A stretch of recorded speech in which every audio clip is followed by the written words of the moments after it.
ఓం నమ శివాయ శ్రీమాత్రే నమ. మిత్రులకి శ్రేయోభిలాషులకి అలాగే నన్ను ఎంతగా ఆదరిస్తున్న యూట్యూబ్ ప్రేక్షకులందరికీ కూడా పేరు పేరు ధన్యవాదాలు. మిత్రులరా, మీ అందరికీ కూడా ఆ పరాదేవత ఎల్లవెల్లలా మీతో ఉండి మీ మనోవాంఛ నెరవేర్చాలని మనస్ఫూర్తిగా కోరుకుంటున్నాను. చాలామంది మిత్రులు అడుగుతూ ఉంటారు, గురువుగారు మాకు అద్భుతంగా పనిచేసే చిన్న మంత్రాలు చెప్పండి, మాకు రోజు మేము ఇంటి దగ్గరే ఉండి చేసుకొని మాకు ధనము సంపద కీర్తి ప్రతిష్టలు మనసులో ఉన్న కోరికలు అన్నీ నెరవేరే మంత్రం ఏదైనా చెప్పండి, తేలిగ్గా ఉండాలి గురువుగారు, దానికి మేము ఇబ్బంది లేకుండా చేసుకోవాలి గురువుగారు చాలామంది అడగడం జరిగింది. ఈరోజు మనం ప్రతిరోజు ఉదయాన్నే మన ఇంటి దగ్గర తులసి మొక్క దగ్గర ఒక 2 మంత్రాలు జపించి నీటిని సమర్పిస్తే మనకి అదృష్టం కలిసి వస్తుంది. ధనం కావాల్సిన వారికి ధనం వస్తుంది, సంపద కావాలనుకునే వారికి సంపద వస్తుంది, అలాగే కీర్తి ప్రతిష్టలు అభివృద్ధి ఇవన్నీ వస్తాయి. ఇంటిలో వాస్తు దోషాలు ఉంటే నివారణ జరుగుతుంది. కుటుంబ సభ్యుల మధ్య ప్రేమానురాగాలు పెరుగుతాయి. చాలా చిత్రంగా అనిపించవచ్చు, ఎందుకంటే తులసి మొక్కకి ఆ శక్తి ఉంది. సాక్షాత్తు మనం ఎన్నో వీడియోల్లో దైవ స్వరూపంగా చెప్పుకోవడం జరిగింది. మన పూర్వీకులు ఈ తులసి మొక్కతో ఎన్నో రకాల ప్రయోగాల గురించి చెప్పారు. సాధకుడు ఎవరైనా సరే, చేసేవారు ఎవరైనా సరే మనస్ఫూర్తిగా ప్రయత్నం చేస్తే ఖచ్చితంగా ఆ శ్రీమన్నారాయణ కృప వల్ల సమస్తం అంటే ఏది కావాలంటే అది వచ్చి తీరుతుంది. మనకి మన ధర్మశాస్త్రంలో తులసి మొక్క పవిత్రమైన మొక్క. అలాగే జ్యోతిషాస్త్రంలో మనకి తులసి మొక్క గురించి ఎన్నో అద్భుతమైన క్రియలు ప్రక్రియలు బయటపడడానికి మార్గాలు తెలియజేయడం జరిగింది. మనం అంతకుముందు వీడియోలో కూడా చెప్పుకున్నాం. ఈ మొక్కలో మనకి ఆయుర్వేదం మనం చూసేది ఎంతసేపు ఎలా చూస్తామంటే ఆయుర్వేద పరంగా చూస్తూ ఉంటాం, కానీ అద్భుతమైన దైవశక్తులు కలిగి ఉన్న మొక్క. మనకి కలికాలంలో పవిత్రమైన మొక్కల్లో తులసి మొక్కకున్న ప్రాధాన్యత అంతా ఇంతా కాదు, మనందరికీ తెలుసు.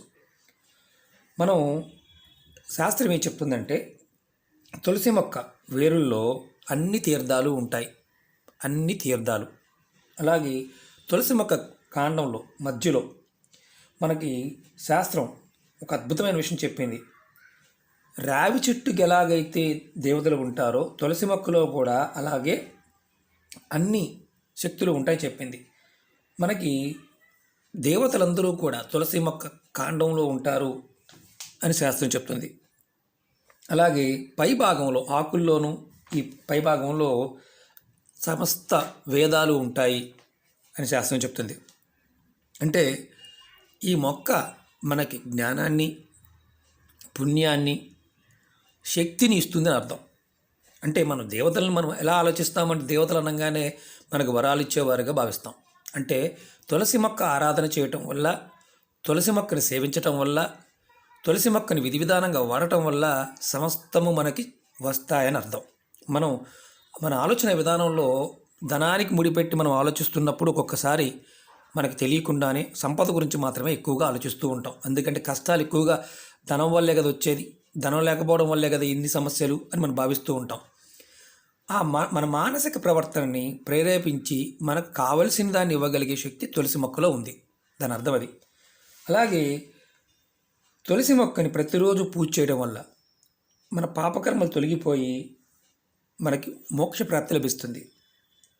అంటే తులసిని ఆరాధించే వారికి శ్రీమన్నారాయణ కృప ఎప్పుడూ ఉంటుందని అర్థం. అలాగే ఎవరైనా సరే దేవతా ప్రసాదాలలో మనం చూస్తూ ఉంటాం, ఒక తులసి ఆకుని దళాన్ని అలా పెట్టి దేవుడికి ప్రసాదంగా సమర్పిస్తూ ఉంటారు. కానీ ఒకటి గుర్తుంచుకోవాల్సింది ఏంటంటే మనం శివుడికి మాత్రం పొరపాటును కూడా తులసిని వాడకూడదు, ప్రసాదంగా కావచ్చు పూజకు కూడా వాడకూడదు. అలాగే తులసి పత్రాలతో పూజ చేయడం వల్ల, అలాగే వ్రతాలప్పుడు, జపం చేస్తున్నప్పుడు, యజ్ఞం చేస్తున్నప్పుడు, హోమం చేస్తున్నప్పుడు ఈ తులసి దళాన్ని సమర్పిస్తే అనంత పుణ్యఫలం లభిస్తుంది. అలాగే తులసి మొక్క దగ్గర ప్రతిరోజు ఈ మంత్రాన్ని జపిస్తూ నీళ్లు పోస్తే మనకి ధనలాభం, ధన సంపద, కీర్తి ప్రతిష్టలు, ఆయుష్ అన్నీ వస్తాయి. కష్టాలు తొలగిపోతే శాస్త్రం చెప్తుంది. ఆ మంత్రం ఏంటి, ఇంకా మిగతా విషయాలు చెప్తాను. మిత్రులారా, మీకు ఈ వీడియో నచ్చినట్లయితే లైక్ చేయండి, నా ఛానల్ని సబ్స్క్రైబ్ చేసుకోండి. పక్కనే ఉన్న గంట సింబల్ని యాక్టివేట్ చేసుకోండి. 10 మంది మిత్రులకి షేర్ చేయండి. అనేక రకాలైన సమస్యల మీద వీడియోలు చేయడం జరిగింది. నా వీడియోస్లోకి వెళ్ళండి. మీరు ఆచరించగలిగేదాన్ని ప్రయత్నించేయండి. ఇప్పుడు మీరు చాలా తేలికైన మంత్రం ఎవరైనా జపించగలుగుతారు. ఎలా చేయాలో చెప్తాను. ఓం సుభద్రాయ నమః. మీకు బాగా గుర్తుంచుకోండి, ఏ మంత్రానికైనా ముందు ఓం తర్వాత నమః ఉంటే ఒకవేళ మంత్రం పలుకుతున్నప్పుడు మీ వాక్కులో ఏదైనా దోషమున్నా అది దోషం కిందకు రాదు. ఎందుకంటే మంత్రానికి ముందు ఓం ఉన్న తర్వాత లాస్ట్లో నమః ఉన్న అది మంచిగానే మారుతుంది తప్ప చెడుగా ఉండదు.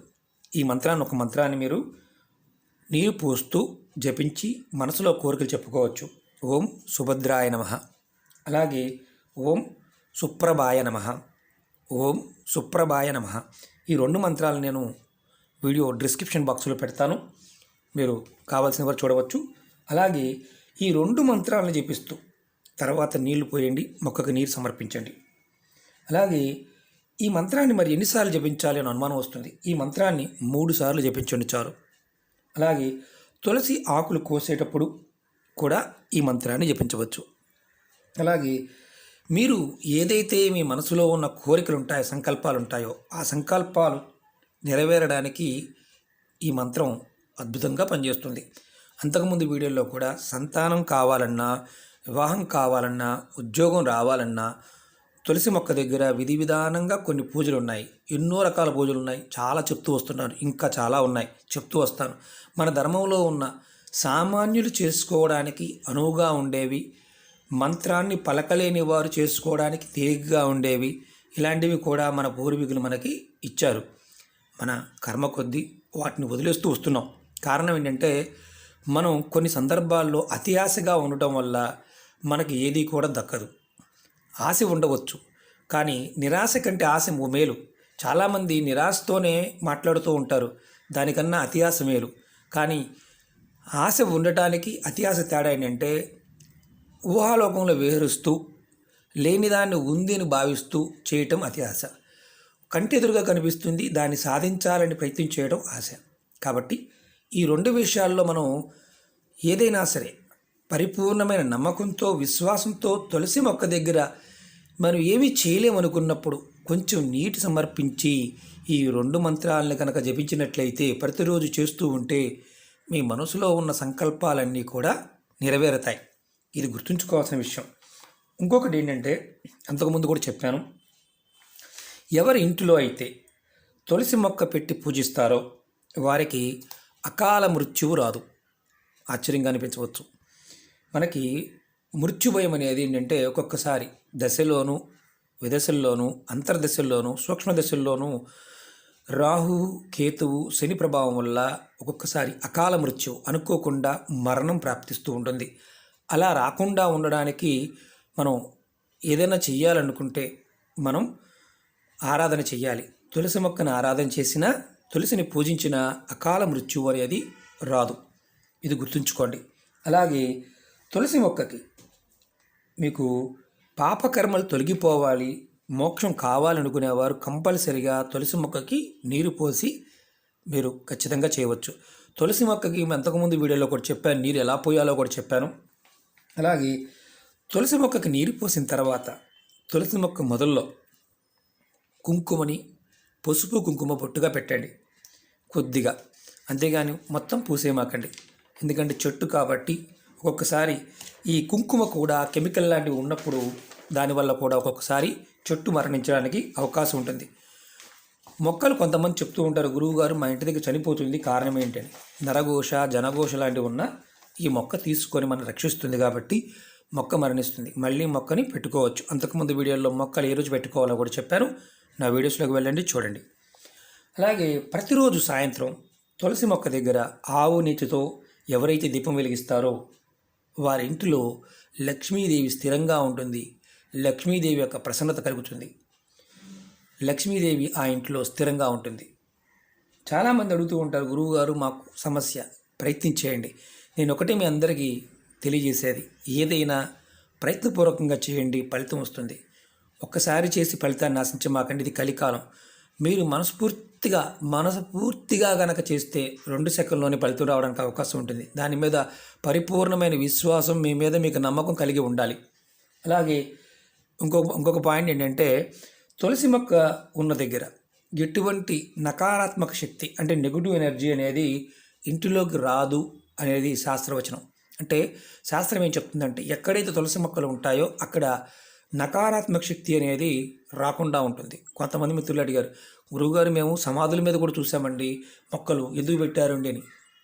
పుణ్యం కలగాలి, పోయిన ఆత్మకి శాంతి కలగాలి, పోయిన ఆత్మ ఎవరైతే వెళ్ళిపోయారో వారి పుణ్యలోకాలకు వెళ్ళాలి, వారి నుంచి సమాజానికి ఎటువంటి నష్టం కలగకూడదు, వారి వల్ల వారి ప్రకోపాలు ఏమీ పనిచేయకుండా ఉండాలని తులసి మొక్కలను కూడా పెడుతూ ఉంటారు.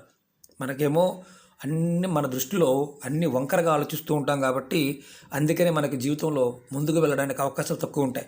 ఎవరైతే పాజిటివ్ థింకింగ్గా ఉంటారో, ఎవరైతే పాజిటివ్గా ఆలోచిస్తారో, ఎవరైతే ప్రతి దానిలోనూ మనకి అవకాశాన్ని పాజిటివ్ చూస్తూ ఉంటారో వారి జీవితంలో ఏ క్షణంలోనైనా ఆ పరాదేవత ముందుకు తీసుకొస్తుంది. ఎవరైతే ప్రతి దాంట్లో నకారాత్మకంగాను ప్రతి దాంట్లోనూ తప్పుగా చూస్తూ ఉంటారో వారి జీవితంలో తరతరాలుగా కూడా ఎదగడం కష్టంగా ఉంటుంది. ఎందుకంటే పాజిటివ్ థింకింగ్ మనలో ఉన్న దైవశక్తిని ప్రేరేపిస్తుంది, నెగిటివ్ థింకింగ్ మనలో ఉన్న దుష్టశక్తుల్ని ప్రేరేపిస్తుంది. కాబట్టి ఇది మనం గుర్తుంచుకొని ప్రవర్తించాలి. అలాగే మనం అంతకుముందు వీడియోలో కూడా చెప్పుకున్నాం, తులసి ఆకుల్ని ఆదివారం నాడు, ఏకాదశి, సూర్యగ్రహణం, పర్వదినాల్లో కొన్ని సమయాల్లో తిథుల్లో కొయ్యకూడదని చెప్పుకున్నాం. అది కంపల్సరీగా పాటించండి. అలాగే ఎవరి ఇంట్లో అయితే తులసి మొక్క ఉంటుందో వారి ఇంట్లో వాస్తు దోషాలు ఉంటే తగ్గుతాయి, ఆర్థిక సమస్యలు కూడా తగ్గుతాయి, వాటి నుంచి కూడా బయటపడే మార్గాలు తెలుస్తాయి అని మనం అంతకుముందు కూడా చెప్పుకున్నాం, మళ్ళీ చెప్తున్నాను. అలాగే తులసి మొక్క మనం చాలామందికి లేనిపోయిన చాలా అనుమానాలు ఉన్నాయి. వారు చెప్పారు, వీరు చెప్పారు, అలా చెప్పారు, ఇలా చెప్పారు అంటూ ఉంటారు. తేలికగా ఉండే మొక్కలు వాస్తుశాస్త్ర ప్రకారం తూర్పు వైపు, ఉత్తరం వైపు పెట్టుకోవాలంటారు, ఎత్తు పెరగనివి. అలాగే పూల మొక్కలు, ఇలాంటి తులసి మొక్కలు ఇలాంటివన్నీ కూడా మనకి ఉత్తరం వైపు, తూర్పు వైపు పెట్టుకోవచ్చు. మనకు ఒకవేళ అవకాశం లేకపోతే పడమర, దక్షిణం కూడా పెట్టుకోవచ్చు, అలాంటి నష్టమేమీ లేదు. కానీ మనకు లేనిపోని అనుమానాలు, అపోహలు ఇలాంటివి ఉన్నప్పుడు ఏది కూడా పూర్తిగా పాటించలేం. అలాగే చాలామంది వీడియోని పూర్తిగా చూడకుండా కామెంట్ చేస్తూ ఉంటారు. అతి తెలివితేటలు చాలా ఎక్కువ ఉంటాయి. ఇంత పెద్ద వీడియోలు చేస్తూ ఉంటాం, జనాలు చూసినా చూడకపోయినా ఇబ్బంది లేదన్న భావంతో విషయాన్ని పూర్తిగా చెప్పాలని తాపత్రయం చెప్తూ ఉంటాం. కానీ కొంతమందికి ఎలా ఉంటుందంటే దానికి పూర్తిగా చూడకుండా అతి తెలివితేటలు ఉపయోగిస్తూ ఉంటారు. మనం ఏం చేయలేం. కారణం ఏంటంటే లోపల ఉన్న మానసిక స్థితి అలా ప్రేరేపిస్తున్నప్పుడు ఆ శ్రీమన్నారాయణని కాపాడాలి. అలాగే తులసి మొక్క దగ్గర ఉత్తరాన్నే చాలామంది ఏమంటారంటే ఉత్తరం పెట్టకూడదు అంటున్నారు కదా గురువుగారు అని చాలామంది అంటూ ఉంటారు. ఉత్తరాన్ని పెట్టుకోవచ్చు, ఏ దిక్కునైనా పెట్టుకోవచ్చు. కానీ వాస్తురీత్యా పెద్ద పెద్ద మొక్కలు ఏదైతే ఉంటాయో ఎత్తుగా ఉండేవి పడమర దిక్కున, దక్షిణ దిక్కున ఉండాలి. చిన్నగా ఉండే మొక్కలు తూర్పు వైపు, ఉత్తరం వైపు ఉండాలి. ఈశాన్య భాగంలో మొక్కలు తేలికైన మొక్కలు ఉండాలని చెప్తూ ఉంటారు. దాని అర్థం ఏంటంటే ఎక్కడైతే ఇంట్లో బాగా ఖాళీ ప్లేస్ ఉండి తులసి వనం పెంచుకుంటారో వారికి ఎప్పుడూ కూడా ఆ శ్రీమన్నారాయణుడు తోడు ఉంటాడు అని అర్థం. ఇది గుర్తుంచుకోవాలి. మీ ఇంట్లో పాజిటివ్ ఎనర్జీ పెరగాలి, మా మానసిక స్థితి మారాలి అనుకునేవారు తులసి మొక్కని చక్కగా మీ ఈశాన్య భాగంలో పెంచుకోండి. అన్నీ పెంచుతున్నామండి కానీ మా ఇంట్లో మనుషుల మనసులు మారడం లేదని ఎప్పుడు ఏడుస్తూనే ఉన్నారని కొంతమంది అంటూ ఉంటారు. నిజమే, పూర్వకర్మలు. ఏడుపు అనేది మన వెంటాడుతుంది అంటే ఎన్నో జన్మల పుణ్యం చేసుకుంటే వచ్చిన ఈ మానవ జన్మలో కూడా పూర్వజన్మల వాసన వల్ల, అలాగే మనసులో ఉన్న అంటే ఒక రకంగా చెప్పాలంటే నికృష్టమైన మానసిక స్థితి ఏడుపు అనేది. కారణం ఏంటంటే మన మీద మనమే ఏడుస్తూ ఉంటాం, వేరే వాళ్ళ మీద కాదు. విచిత్రం ఏంటంటే మనకి ఏమీ లేదు అని మనం బాధపడుతున్నాము అంటే మన మీద మనమే ఏడుస్తున్నాం అని అర్థం. అసలు పుట్టాము అంటేనే ఎన్నో జన్మల పుణ్యఫలం, అది గుర్తుంచుకోవాలి. మనందరం కూడా దైవ స్వరూపాలు. మనుషులందరూ మానవుడు అనేవాడు దైవ స్వరూపం. ప్రకృతి, మొక్కలు ఇవన్నీ కూడా మన కోసం, మనకు ఆ దేవతాశక్తులు మన కోసం వచ్చాయని మనం భావించాలి. కృతజ్ఞతాభావం కలిగి ఉంటే చాలు, మొత్తం మనం అన్నీ పొందగలుగుతాం. మన పెద్దలు చెప్తున్న మాట ఇదే. అందుకే మన ధర్మం అద్భుతమైంది. ఎంతో అద్భుతమైన ధర్మంలో మనం ఉన్నాం. ఖచ్చితంగా మన ధర్మాన్ని మనం పాటించినట్లయితే మన జీవితం అద్భుతంగా ముందుకు వెళ్తుంది. కాబట్టి ప్రయత్నపూర్వకంగా తులసి మొక్క దగ్గర ఈ చిన్న చిన్న పనులు చేసి చూడండి. ఈ 2 మంత్రాలు చదవండి, ఐశ్వర్యవంతులు కండి, మనసులో ఉన్న కోరికలు నెరవేర్చుకోండి. పరిపూర్ణమైన నమ్మకంతో ఉండండి. కాలం చాలా మారుతుంది. రాబోయే రోజుల్లో మనందరం కూడా కాలం మార్పుకి సిద్ధంగా ఉండాలి. ఎన్నో మనం రాబోయే ప్రమాదాలని, చెడుని, మంచిని కూడా చూడడానికి సిద్ధంగా ఉండాలి అనేది మాత్రం గుర్తుంచుకోవాలి. ఎందుకంటే ఈ రాబోయే 20 సంవత్సరాలు మన జీవితాల్లో పెను మార్పులు తీసుకొచ్చే సంవత్సరాలు. కాబట్టి జాగ్రత్తగా ఉండాలి. భగవంతుని కంపల్సరీగా మనం ఆరాధించాలి. భగవత్ నామాన్ని అంటే ఒకటే గుర్తుంచుకోండి, ఇష్టదైవాన్ని నిత్యం మనసులో ఉంచుకోవడం ప్రయత్నం చేయండి. ఖచ్చితంగా మన మీద కాల ప్రభావం అనేది మనతో పాటు అంటే కాలంతో పాటు మనం వెళ్ళడానికి అవకాశాన్ని కల్పిస్తుంది. ఓకే మిత్రులరా, మీకు ఈ వీడియో నచ్చినట్లయితే లైక్ చేయండి, నా ఛానల్ సబ్స్క్రైబ్ చేసుకోండి, పక్కనే ఉన్న గంట సింబల్ని యాక్టివేట్ చేసుకోండి, 10 మంది మిత్రులకు షేర్ చేయండి. ఓం నమః శివాయ, శ్రీమాత్రే నమః.